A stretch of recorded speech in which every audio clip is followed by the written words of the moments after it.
teman-teman, apa kabarnya pada hari ini? Senang sekali kita bisa berjumpa kembali dalam pelajaran Bahasa Indonesia. Nah, kali ini kita akan membahas materi tentang mengidentifikasi informasi dari teks tanggapan kelas 9 semester genap.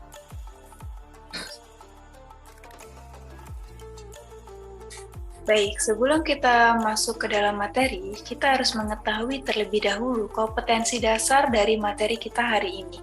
Kompetensi dasar dari materi kita hari ini yaitu 3.8, menelaah struktur dan kebahasaan dari teks tanggapan berupa lingkungan hidup, kondisi sosial, keragaman budaya, dan lain-lain. Berupa kritikan, sanggahan, atau pujian yang didengar dan atau dibaca. Lalu 4.8, mengungkapkan kritik, sanggahan, atau pujian dalam bentuk teks tanggapan secara lisan dan atau tulis, dengan memperhatikan struktur dan kaidah kebahasaannya. Selanjutnya, kita harus mengetahui tujuan dari pembelajaran kita hari ini. Tujuan pembelajaran kita hari ini adalah, yang pertama, mengidentifikasi informasi berupa kritik atau pujian dari teks tanggapan, yang berupa lingkungan hidup, kondisi sosial, keragaman budaya. Lalu yang kedua, menyimpulkan isi teks tanggapan berupa kritik, sanggahan, atau pujian. Dan yang ketiga, menelaah struktur dari teks tanggapan. Keempat, mengungkapkan kritik, sanggahan, atau pujian dalam bentuk teks tanggapan secara lisan dan tulis dengan memperhatikan struktur dan kebahasaannya. Baik. Nah, di sini ada pertanyaan, yaitu apa sih yang dimaksud dengan teks tanggapan? Oke, kita akan membahasnya bareng-bareng ya.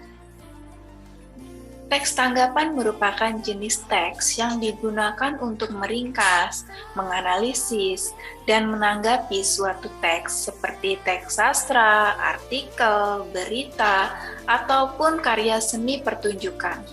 Di dalam teks tanggapan terdapat pula penilaian berupa kritik dan pujian.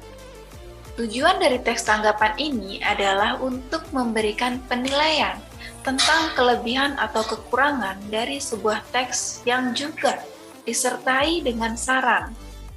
Penilaian yang dilakukan haruslah objektif, sopan, logis, dan jelas tentunya ya.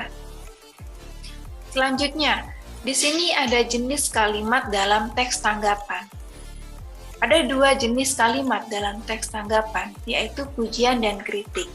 Di sini kita akan membahas satu-satu dari pujian dan kritik. Kita akan membahas dari pujian terlebih dahulu.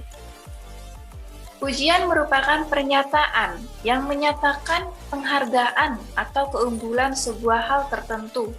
Jadi, kalimat pujian itu digunakan untuk memuji suatu hal. Contohnya, menurut saya novel ini sangat bagus. Penyajian alurnya tidak umum, tetapi sangat mudah dipahami. Lalu kritik. Kritik merupakan tanggapan yang disertai dengan pertimbangan baik dan buruk terhadap hal.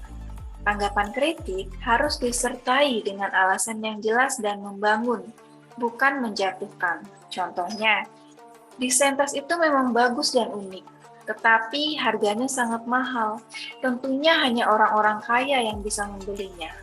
Nah, itu adalah contoh dari pujian dan kritik. Nah, di sini ada pertanyaan lagi nih. Setelah kita mengetahui dari pengertian dan tujuan dari teks tanggapan, di sini ada juga struktur teks tanggapan. Nah, pertanyaannya apa sih struktur teks tanggapan itu? Nah, setelah kamu mengetahui jenis kalimat pujian dan kritik pada teks tanggapan, sekarang kita pelajari mengenai struktur teks tanggapan. Teks tanggapan memiliki 3 struktur, yakni konteks, deskripsi, dan penilaian. Kita simak penjelasan selengkapnya ya. Yang pertama, struktur teks tanggapan yaitu konteks. Merupakan bagian awal teks tanggapan yang berisi pernyataan umum atau penjelasan tentang hal, peristiwa, ataupun objek yang akan disampaikan oleh penulis. Lalu yang kedua, yaitu deskripsi. Deskripsi berisi informasi mengenai alasan yang mendukung pernyataan ataupun menolak pernyataan. Di bagian ini juga bisa memuat identifikasi dan klasifikasi.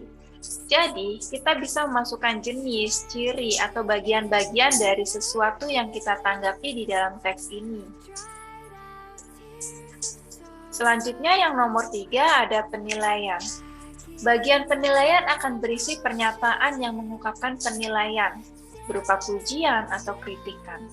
Tentunya kalimat pujian atau kritik yang disampaikan harus disertai dengan fakta dan data yang mendukung. Jadi, bukan berdasarkan atas pendapat pribadi ya. Nah, selanjutnya kita akan membahas tentang kaidah kebahasaan dalam teks tanggapan. Apa saja sih kaidahnya? Di sini ada konjungsi. Konjungsi yaitu kata yang berfungsi untuk menghubungkan antar kalimat satu dengan kalimat lainnya. Contohnya, tetapi dan kalau, kata hubung. Lalu yang kedua, kata rujukan, yaitu kalimat yang berfungsi untuk mendukung pendapat dari si pemberi pendapat yang ada sebelumnya.